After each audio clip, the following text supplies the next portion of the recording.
there everybody, it's me Alexa, and today I'm going to be reacting to the Aswathama single shot fight scene. So this is really exciting. I always love one shots, especially in a good fight scene. So I haven't actually watched it yet because I haven't had a chance to go see the movie, and so I'm really excited to see this scene because I've heard that it's pretty well done. So yeah, we're gonna watch it, and then possibly at the end I'm gonna do a little breakdown of it actually. So if you guys want to learn a bit more maybe about what goes into making these one takes, stick around, and I'm not pretending to be an expert or anything, but I can give you guys a little bit of an insight of what goes into making these one shots. Alright, so Aswathama was directed by Ramana, and it's actually his very first film that he's directed. The story was written by Naga Shaurya, who is also the lead actor alongside Mehreen. And then, since we're talking about the specific scene and especially the one shot, the director of photography is Mehreen. So I'm really excited to see how well they do this single shot fight scene because I really love single shot fight scenes. So let's do it.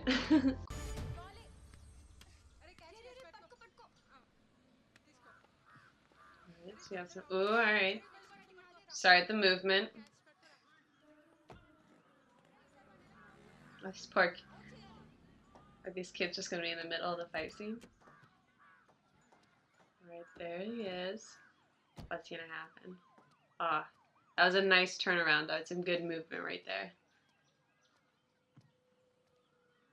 Oh, this framing is really well done.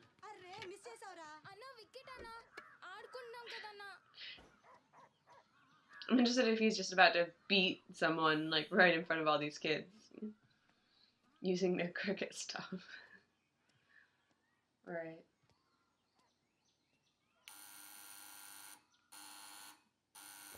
Alright, so there's a well-hidden cut right there. That was a really well done, like, cut.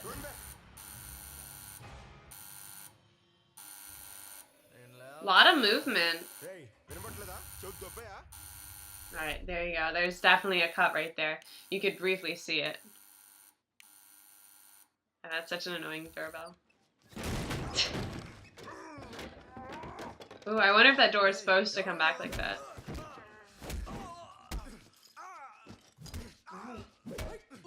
That was smart. Do it just slightly off screen. That was some smart placement there. Alright.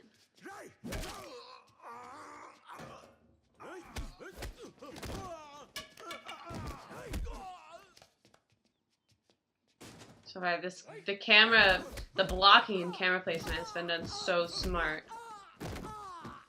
It's a little shakier than I'm a big fan of, but it works with what's going on.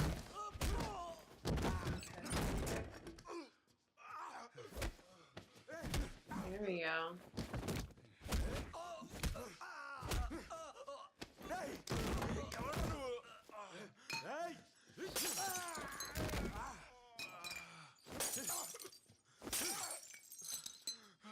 A lot of breakaway bottles for this.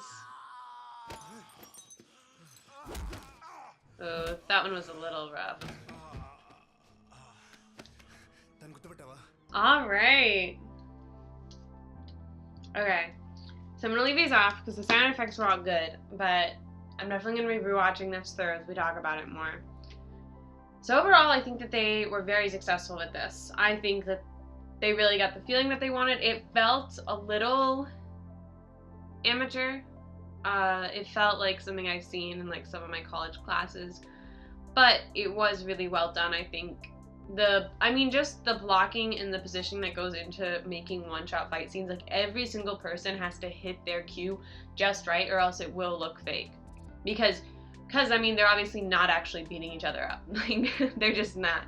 And so with all the fake punches and fake theater throws, I've done a bit of studying about like stunts and like fake fights and stuff like that. And to be able to make that realistic on camera, the best way to do that is just to get the right angle. And so if like just the two actors, like one of them is slightly moved in the wrong spot and the camera's in the camera's in a slightly wrong spot, then that whole punch or that whole kick or whatever is happening in that moment immediately becomes fake looking. And so it takes a lot of precision, it takes a lot of rehearsal to make a scene like this happen, and I think that they did a very good job. There's some obvious well, to me, obvious cuts there. As you can see, what is it? It's at like the 51 second. They kind of, whenever they go through the wall there, because as you see, whenever it turns back around, there's like a shot window there, so there's no way that the camera was actually moved through it. And then again, there's another one shortly after this, at like 1:14. That one was really obvious to me. You can kind of see, if you watch it, you can see it like click, has this moment of like change. Alright, so now's where the real drama starts. This is where he enters. I think it's interesting how that door broke. It doesn't feel like he's kind of jumps by it, so I don't think it was supposed to swing back quite that much. I could be wrong, and it's just really good acting. But yeah, you can see here all the framing is just super well done. I really thought this was smart, so they had him swing at him with the baton, and maybe that's why they did a widescreen, honestly, was for moments like this. But you see it's like slightly just above the screen, and so therefore they could easily kind of like fake that. You have the kick from behind here, you know, he's kind of blocking the hits, and that's, you know, anytime it's straight on, you can easily just, as long as the stunt actor and the main actor is like really in sync and they do their movements at the right time, like they do all the reactions and everything. Here's probably another cut. Yeah, oh yeah, that's another cut. Look at that. Ooh, I missed that one in the first one. Okay, I knew there was gonna be another. So you watch this, they come through right there. You can see there's a hitch right there. I did notice it shake, but I didn't realize it was a cut. Because that's the common technique used in these kind of one take fights, where to make it look like one take without actually having to do everything in one, because it's insanely difficult to do that. It does happen, but it's a lot of work, and a lot can go wrong. You can waste a lot of time and money. So it makes more sense logically and fiscally to do these kind of mock one shots where they do have slight breaks. And the biggest thing to that is there's ever not an actor on the screen and you're looking at a wall. Normally there's kind of a thing, and then especially how they're doing a close zoom on that. You see how they're getting real up close and personal with the door. So it kind of feels like, oh, it's just them moving into the room, but in actuality it's them cutting.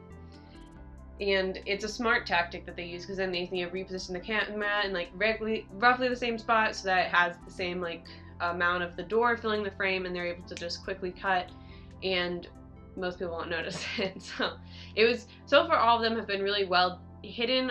Some of them, that second one could have had slightly better color grading to make it match up more with the brightness, because it did have like a jump in the brightness, but you could argue that that's from inside to outside. I mean that's why it happened. Probably was because the lighting is different inside than it is outside. But I think they could have maybe played with that the moment that they cut together a little bit more to make that less obvious. But right now I'm only catching 3 cuts in 3 minutes. That's not bad, especially in such a complex fight scene like this. They do a really good job of playing. The stunt actors and Naga do a phenomenal job. Oh, that was that the one I said was really fake? But yeah, so he has that side punch there. You can see it miss. And I don't know if maybe someone's not exactly in the right spot or not, but right here at like 2:19, so he punches him in like the side or leg. It's kind of off the screen. And then he goes for a big punch to his face, and it's just slightly off. That one coming back though is well done. The throw to the wall is also good. These stunt actors do a really great job, as well as Naga. I'm not downplaying his, but these broken bottles. They got lucky that they all broke on the first try. I've heard some stories of that happening where like one won't break or something. It's really smart that they chose to do those couple breaks in it, because even with those breaks, creating one takes like this is extremely difficult.